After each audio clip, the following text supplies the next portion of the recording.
My husband's desperate plea for me to run was the final piece of a puzzle I never should have solved. I was the silent partner in an empire built on an organized scheme, and now the very people I trusted were hunting me to bury the truth. The rhythmic thrum of the bass vibrating through the floorboards of the penthouse suite was supposed to be the soundtrack to a celebration of our company's record-breaking quarter. Champagne towers shimmered under the dim, gold-tinted mood lighting, and the air smelled of expensive perfume, top-shelf bourbon, and the stifling, unspoken tension that always lingers in a room full of ambitious corporate sharks. I adjusted my silk tie, feeling the prickle of sweat at the nape of my neck. I wasn't supposed to be here, not really. I was the silent partner, the one who preferred the solitude of my office to the performative gaiety of these mandatory social functions. But tonight felt different. There was a frantic energy in the room, a sense that the masks were slipping. My husband, Julian, was the charismatic face of the operation. He was currently standing by the floor-to-ceiling windows, looking out over the sprawling city lights as if he owned the horizon itself. Beside him stood Elena, his secretary. She was an impeccably dressed woman who had clawed her way up from the mailroom in record time, possessing a sharp intellect and an even sharper tongue. They were engaged in what appeared to be an intense, hushed conversation. I raised my glass, watching them over the rim. It was none of my business, or so I told myself. Julian always said she was indispensable, the only one who could manage his chaotic schedule and keep the board members from losing their minds. Then, the music seemed to fade into a dull hum in my ears. I saw Julian reach out. It wasn't a casual touch or a polite pat on the back. He grabbed her arm, pulling her close. And then, without a second's hesitation, he wrapped both arms around her in a deep, desperate embrace. Elena didn't recoil. She clung to him, burying her face into the crook of his neck. It was an embrace that belonged in the privacy of a bedroom, not in the middle of a corporate gala where hundreds of watchful eyes were lurking. My heart hammered against my ribs like a trapped bird. I felt a cold surge of betrayal wash over me, freezing the blood in my veins. I started to move through the crowd, my footsteps heavy despite my best efforts to look composed. The chatter of the staff sounded like static.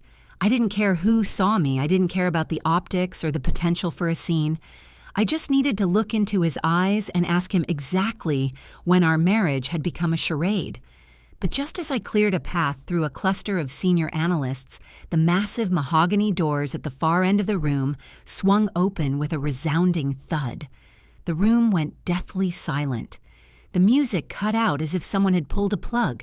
Standing in the doorway was the owner of the firm, Marcus Vane. He rarely made appearances, and when he did, it usually meant the sky was falling. He was flanked by two men in dark charcoal suits, men who looked like they were part of some internal service of investigation. His face was a mask of cold, terrifying granite. He didn't offer a greeting. He didn't smile. He simply walked toward the center of the floor, his gaze locked directly onto Julian and Elena, who had finally pulled apart, their expressions shifting from intimacy to pale, ghost-like shock. Marcus held up a thick, weathered manila folder. He didn't raise his voice, yet the silence in the room was so profound that his words seemed to echo against the glass walls. "It seems," he began, his voice devoid of all warmth, "that some of you have been running a side business on company time, a side business that involves illegal goods and a very dangerous organized scheme." Julian's face drained of all color. He looked like a man staring into the mouth of a cannon. Beside him, Elena began to tremble, her hand darting toward her purse as if to hide something. The security team began to fan out, cordoning off the exits. I froze in place, a few yards away, my hand still gripping the stem of my champagne glass so tightly I thought the crystal might shatter. Marcus walked past me, ignoring my existence entirely, and stopped just inches from my husband. "Julian," he whispered, loud enough for the entire room to hear, Did you really think you could play God with my inventory and hide behind a hug? I looked at Julian. He wasn't looking at me. He was looking at the folder in Marcus's hands, his eyes wide with a realization that went far beyond infidelity. He wasn't just losing his marriage tonight. He was about to lose everything he had ever fought for. My breath caught in my throat as one of the guards stepped forward, producing a pair of restraints. But before the metal clicked, Julian's eyes flicked to me. There was a flicker of something raw and terrifying in his expression. Not regret for his affair, but a desperate final plea for me to run. Then, he whispered one word that shattered my world completely. "Run!" he hissed, the word barely audible over the sudden sharp intake of breath from the room. Before I could process the command, the air grew thick with the static of impending chaos. The guards didn't hesitate. They swarmed Julian with the practiced efficiency of a specialized internal unit, pinning his arms behind his back. Elena let out a stifled, strangled cry, her hands flying to her mouth as if to keep her own secret from spilling out. The room, once filled with the clink of crystal and soft laughter, had transformed into a sterile, terrifying cage. Marcus Vane didn't even look back at his men as they dragged Julian toward the service elevator. His eyes remained fixed on me. "Mrs. Sterling," he said, his voice dropping into a register that felt like ice water on my skin. "I assume you were unaware that your husband's late nights at the office were spent orchestrating a complex logistics network for illicit transport." My pulse drummed in my ears, a frantic, uneven rhythm. I don't know what you're talking about," I lied, my voice shaking. But even as the words left my lips, I saw the truth etched into the faces of the people surrounding us. The whispers had started. The perfect corporate couple was crumbling in real time, and I was the primary witness to the wreckage. Marcus stepped closer, invading my personal space until I could smell the sharp metallic tang of the espresso he'd clearly been drinking all day. "Ignorance is a fragile shield, Sarah. You see, the packets with the substance that your husband was moving through our warehouses weren't just company property. They were the reason for an internal investigation that has been running for months. He isn't just looking at a dismissal. He is staring at a charge for a serious criminal offense, a path that leads to a very long, dark future." He gestured to the folder. "And you, my dear, signed the secondary disclosures. Your name is on the ledger. Your signature is on the shipping manifests that were falsified to hide the inventory discrepancies." The world tilted. I remembered those late nights, the times Julian had shoved a stack of papers in front of me while I was half asleep, asking me to just "sign here, honey, it's just the tax paperwork." I had trusted him. I had loved him. I had been a pawn in a game I hadn't even known was being played. Elena, meanwhile, had found her voice. She stepped forward, her eyes reddened and wild. "He told me he had to do it," she shouted at Marcus, her voice cracking. "He said he was being extorted by a powerful group. He said he was protecting the company." Marcus laughed, a sound that held no humor, just a hollow, jagged edge. Protecting? He was the architect, and the group he was dealing with. They're currently outside, and they aren't here for a corporate merger. At that exact moment, the lights in the penthouse flickered and died. A heavy, absolute darkness descended, swallowing the room, followed immediately by the sound of glass shattering. It wasn't just one window, it was the entire wall facing the balcony. A cold, aggressive wind swept through the suite, bringing with it the scent of burning rubber and the unmistakable mechanical hum of something heavy being moved into position. The guests began to scream, scrambling for the exits, but the doors were already blocked. I felt a firm, calloused hand clamp over my mouth from behind, pulling me backward into the shadow of a grand piano. I tried to thrash, to fight, but the grip was ironclad. A voice whispered against my ear, low and gravelly, sounding nothing like the polished executives I worked with. "Don't move, Sarah," the stranger whispered, his breath hot against my neck. If you want to survive the night, you need to listen. Your husband didn't just move illegal packages. He stole something from people who don't negotiate, and they've brought their own version of justice to settle the account. You have about 60 seconds before they breach this floor, and the internal security team is already compromised. My heart stopped. Compromised? I looked toward where Marcus had been standing, but he was gone. In the moonlight filtering through the shattered glass, I saw the two men who had accompanied him, the ones who had looked so professional, now busy disabling the security cameras with surgical precision. They weren't protecting the building. They were clearing the way for someone else. "Who are you?" I gasped, the hand over my mouth loosening just enough for me to breathe. "I'm the one person your husband paid to keep you alive," the man replied, pressing something hard and cold into my hand. I looked down, even in the gloom, and saw the jagged outline of a key, heavy and antique, etched with a crest I didn't recognize. "The safe behind the painting in your home library. That's where the real evidence is. If the authorities, or the others, get to it first, you're looking at decades in a cell, or worse. You need to get out of this building now." He shoved me toward a side service door, but as I reached for the handle, the elevator chimed. It wasn't the sound of the lobby floor. It was the sound of the private basement-level access opening. The doors slid back, revealing not a security guard, but a man I had seen in Julian's office just 3 days ago. A man who was supposed to be the head of our logistics department, holding an illegal weapon at his side. He looked straight at me, raised the cold steel, and fired. The deafening crack of the shot shattered the remaining silence, the bullet whistling past my ear and embedding itself into the mahogany paneling behind me with a sickening thud.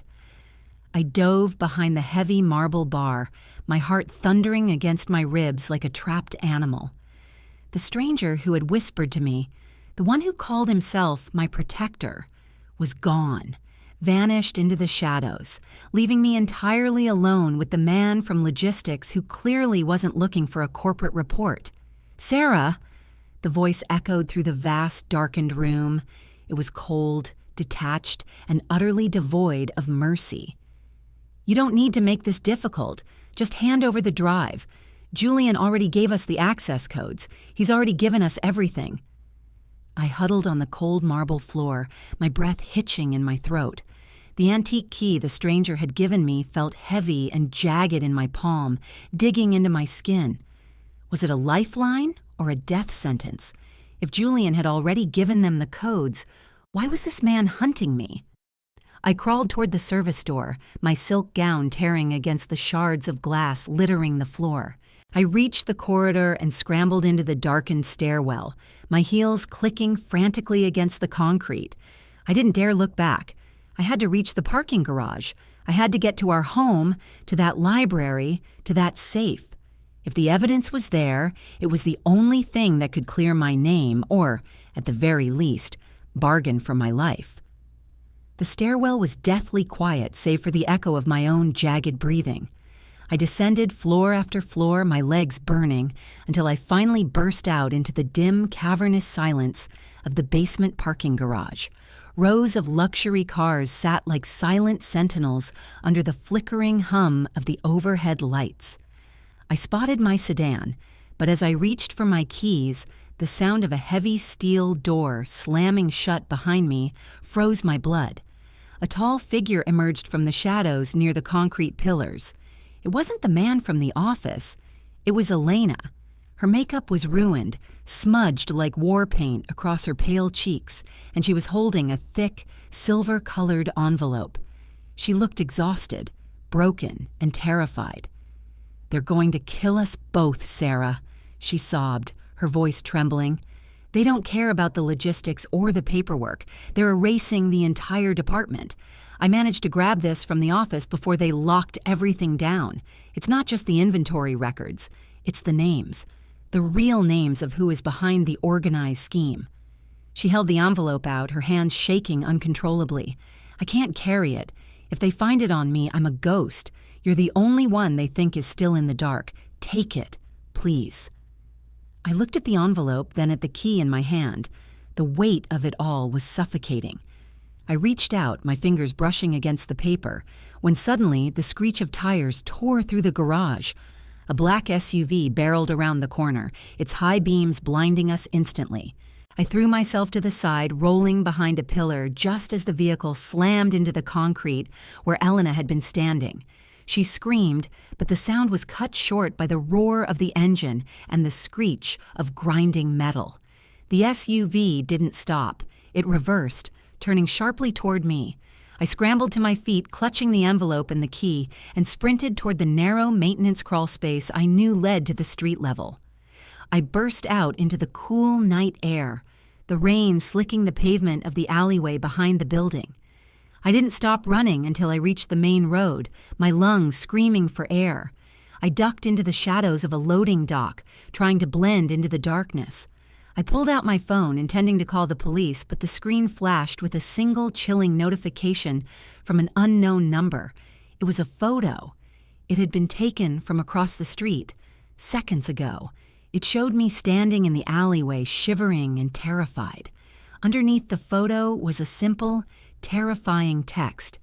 "The Internal Service of Investigation isn't looking for you, Sarah. They've been bought. We are the only ones you can trust, but only if you give us what's in your hand within the next 5 minutes. If you don't, we will reveal everything you've signed to the press and the authorities simultaneously." My knees gave out. I looked down at the envelope in my hand. Was I being hunted by the criminals, or was I being hunted by the very people supposed to uphold the law? I turned the corner, my heart stopping dead when I saw a car parked at the end of the alley. The driver's side door opened and a man stepped out. He was wearing the uniform of the Internal Service, but he wasn't looking for evidence. He was holding a silenced weapon, and he was walking straight toward me with a smile that contained absolutely no light. The silence of the alleyway was absolute, save for the rhythmic, steady click of the man's tactical boots against the wet asphalt. Every step he took brought him closer to the loading dock where I was pinned, a heartbeat away from being discovered. His uniform bore the crisp, unmistakable insignia of the Internal Service of Investigation, the very people I had hoped would be my salvation. But the weapon in his hand, held with a professional, casual ease, told a different story. He wasn't here to protect me. He was here to tie up the final loose end of a very bloody, very expensive mess. I ducked lower, pressing my back against the rusted corrugated metal of the dumpster, my breath shallow and jagged. I needed to move, but my legs felt like leaden weights. The man stopped at the mouth of the alley, scanning the shadows with the cold precision of a predator. He lifted a radio to his lips, his voice cutting through the rainy air like a razor. "Target is contained in the eastern sector. Keep the perimeter locked. If she tries to move toward the main road, neutralize the threat. We need the assets in that envelope, not her." My blood turned to ice. Assets. The names of the people behind the organized scheme. They didn't just want me dead. They wanted to bury the evidence so deep that not even a forensic audit could exhume it. I looked down at the silver envelope, my fingers trembling as I gripped it. If I surrendered it now, I was signing my own death warrant. If I kept it, I was a walking target for an agency that supposedly held the keys to justice. I looked around frantically for an escape. A storm drain grate, rusted and partially pried open, sat a few feet to my left. It was a tight fit, but it was the only way out of the line of sight. I began to crawl, the rough concrete scraping the skin off my palms. Every movement felt deafeningly loud. I was halfway to the drain when the sound of a heavy engine roared to life at the far end of the alley. A second vehicle had pulled up, blocking the exit. "She's near the loading bays," a voice shouted from the darkness.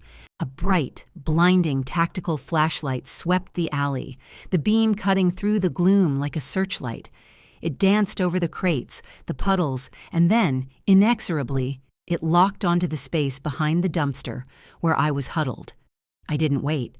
I lunged for the storm drain, wrenching the heavy metal grate aside with a strength born of pure, distilled terror.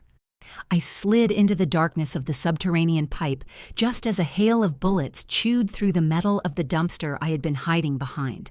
The deafening reverberation of the gunshots in the narrow space nearly burst my eardrums. I scrambled into the muck, the smell of damp earth and rot filling my lungs, and started crawling as fast as my bruised body would allow. The pipe was narrow, claustrophobic, and slick with grime. Above me, I could hear the muffled thuds of heavy boots and the sharp-barked commands of the team hunting me. They were fanning out, checking the alley, searching for any sign of where I'd vanished. My flashlight was dead, and I had to navigate the suffocating dark by touch alone. I didn't know where the pipe led, but I knew I couldn't stop. After what felt like an eternity of crawling, the tunnel began to slope upward. I reached a rusted ladder that ascended into the dark. I climbed, my fingers raw and bleeding, until my head bumped against a heavy iron cover. I pushed upward with all my might. It groaned, shifted, and finally gave way. I emerged into what smelled like old, dry paper and dust. I was in a basement, not just any basement, but a forgotten, storage-filled archive beneath the city's historic center. I sat there on the cold floor, gasping for air, clutching the envelope to my chest. I had survived, but for how long? I opened the envelope, my eyes straining in the dim light of a flickering bulb overhead. I expected names of businessmen or politicians. I expected a list of accounts. But as I pulled out the sheets of paper, the words blurred. These weren't just lists. They were logs of private surveillance, photos, transcripts, and records. And at the very top of the stack, there was a photograph of me dated 3 years ago on the day I married Julian. Attached to the photo was a note in handwriting I recognized with sickening clarity. It was my father's, who had supposedly passed away a decade ago. It read, "The setup began the moment you said, 'I do.' They never wanted your husband, Sarah. They wanted you. You are the key to the vault." I stared at the paper, my mind reeling. My entire life had been a fabricated trajectory, a slow-motion trap built by the very people I trusted most. A sudden, sharp sound echoed through the basement, the rhythmic, metallic click of a deadbolt being unlocked from the inside. Someone was already down here, waiting in the darkness. A silhouette stepped into the dim light of the archive, holding a phone to their ear. The voice that spoke was chillingly familiar. The voice of my own mother, who I thought was safe in a nursing home 3 states away. "She has the documents," she said, her tone devoid of all motherly affection. "Should I take care of her now, or wait for the retrieval team to arrive?" My heart seemed to stop mid-beat, suspended in a void of absolute betrayal. My mother, the woman who had dried my tears after my father's funeral, was standing there in the gloom of the archive, her posture rigid, her face devoid of the warmth I had spent a lifetime chasing. She held a suppressed weapon with the casual familiarity of a veteran operative, her gaze sweeping the room with cold, clinical detachment. As the reality of the situation crashed down on me, I realized that every memory I held of my family was just a piece of an elaborate stage set, a foundation built for the role I was forced to play. "You?" I whispered, my voice raw and barely audible. "Everything. It was all a lie." She didn't flinch. She simply clicked her phone shut, the screen casting a pale, sickly light on her aging features. "You were never meant to be a simple wife, Sarah. You were the containment vessel for the firm's most sensitive assets. Julian was just the handler, and he failed. He grew too fond of the role, too attached to the perfect life we created for you. And when he started to break, he became a liability that needed to be cleaned up." I looked at the silver envelope in my hand, then at the steel door behind her, the only exit. She began to advance, her steps slow and deliberate. "Don't make this messy, darling," she continued, her tone chillingly motherly. The Internal Service of Investigation is already on their way, but they aren't coming to rescue you. They are coming to finalize the audit. Hand me the envelope and you might just get to walk out of here and disappear. Keep it, and you become just another statistic in the company's quarterly loss column. I retreated until my back hit a row of metal filing cabinets. My hands were shaking, but as I glanced at the floor, I saw a familiar glint of metal near a stack of boxes, the antique key I had been given. I had dropped it when I scrambled into the room, but it was just inches from a heavy industrial-sized paper shredder, still plugged into the wall. I knew the risk. I knew that the moment I made a sound, she would fire. "You think you've won," I said, forcing my voice to remain steady despite the terror clawing at my throat. "But you forgot one thing. I'm not just the vessel. I'm the one who did all the filing. I know what's actually in those pages." I lunged, not for the door, but for the shredder. I shoved the silver envelope into the intake, the machine roaring to life with a mechanical shriek that shattered the silence. My mother screamed, a raw, unhinged sound, and fired. The bullet splintered the air just inches from my head, slamming into the metal cabinet behind me. She sprinted toward the machine, desperate to salvage the shredded remains of the evidence. That second of distraction was all I needed. I didn't reach for the weapon. I reached for the fire alarm lever mounted on the wall above the archive's main circuit breaker. I pulled it with everything I had. The room erupted in an ear-piercing alarm, accompanied by the blinding strobe of emergency lights. The automated fire suppression system, triggered by the alarm, hissed as it flooded the room with thick white chemical foam. Visibility dropped to near zero in seconds. My mother stumbled, coughing, blinded by the suffocating clouds. I didn't try to run through the door. She would be guarding it. Instead, I crawled back toward the storm drain entrance I had used earlier, navigating by the orientation of the vents. I could hear her shouting, the sound of her thrashing against the metal shelves, but the foam swallowed her movements. I hauled myself back into the darkness of the tunnels, crawling until my muscles screamed for mercy, finally emerging into the cool, rain-washed air of a street 3 blocks away. I didn't stop until I saw the flashing lights of a real police cruiser, not the black SUVs of the Internal Service, but the standard patrol cars of the city force. I flagged them down, collapsing on the wet pavement. When the officers approached, I didn't offer a dramatic confession. I simply pulled a tiny secondary thumb drive from the lining of my coat, a backup I had hidden weeks ago, suspecting that one day the facade would crack. "My name is Sarah Sterling," I whispered, my voice breaking. "I have everything. The accounts, the names, and the proof of the organized scheme. Take it. And for God's sake, get me to a secure facility that isn't connected to the company." The aftermath was a whirlwind of legal fire and public collapse. The firm was dismantled from the inside out within 48 hours. The Internal Service of Investigation was exposed as a shadow arm of the company, and every high-ranking member involved in the trafficking of forbidden substances was apprehended. My husband Julian was found in a detention center, facing an enormous term for his crimes, but I never went to visit him.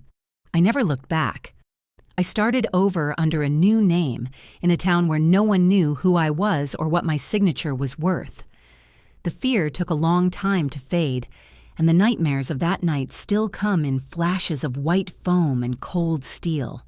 But every time I wake up, I remind myself of the truth. I survived the life they built for me, and for the first time, the cage is empty. The silence of my new life isn't a threat anymore, it's the sound of my own freedom.